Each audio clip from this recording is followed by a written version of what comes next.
Chapter 13, Mishnah 4. The Mishnah explains the two rules set forth by Rabbi Eliezer ben Yaakov in the previous Mishnah. It begins by explaining the second rule.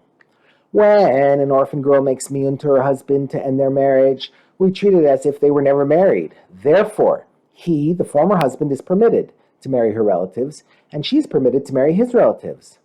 And the miyun does not disqualify her from marrying a Kohen in the future, as a divorce would. This is the meaning of Rabbi Eliezer ben Yaakov's second rule in the previous Mishnah. Anytime her stay in the marriage was not on account of him, then it as if she was never his wife, i.e., once she does miyun, the marriage is undergone retroactively, and we treat them as if they were never married. Explanation of the first rule. If, however, the husband gave her a get to end the marriage, then we consider them to have been married up until the time he gave the get. Therefore, he is forbidden to marry her relatives, and she is forbidden to marry his relatives. And he has disqualified her from marrying a Kohen in the future. This is the meaning of Rabbi Eliezer ben Yaakov's first rule in the previous Mishnah.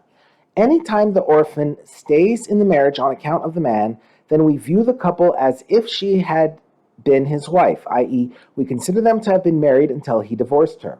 Since they were at one time considered married, they continue to be forbidden to each other's relatives after the divorce, and the orphan is forbidden to a Kohen as a divorcee.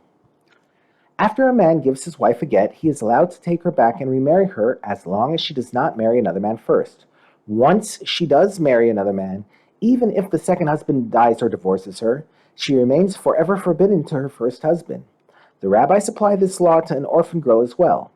If her husband divorces her, she is legally considered a divorcee. Therefore, if she marries another man, she is forbidden by rabbinic law to remarry her first husband. However, if she ended her marriage to him with miyun, she is not considered a divorcee at all. Therefore, even if she marries another man, who then dies or divorces her, she may remarry her first husband. The Mishnah discusses a consequence of this law. If the husband gave her a get and then remarried her before she married anyone else, and then she made miyun to end the second marriage, married someone else, and either became widowed from him or was divorced, she may return to her first husband, despite the fact that he at one time gave her a get to end their first marriage, and she later married another man.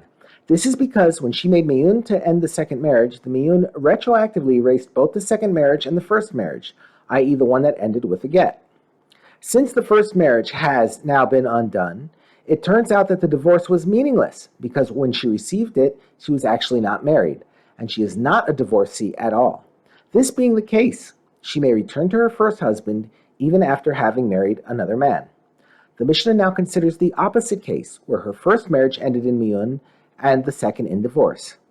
However, if she made miyun to end the first marriage and the husband took her back, i.e. he married her again, and then he gave her a get to end the second marriage, and then married another man and became widowed from him or he divorced her, she is forbidden to return to the first husband.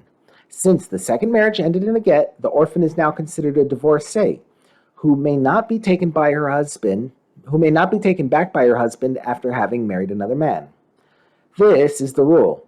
Whenever a get comes after miyun, she is forbidden to return to him after marrying someone else. Where miyun comes after a get, she is permitted to return to him after marrying someone else.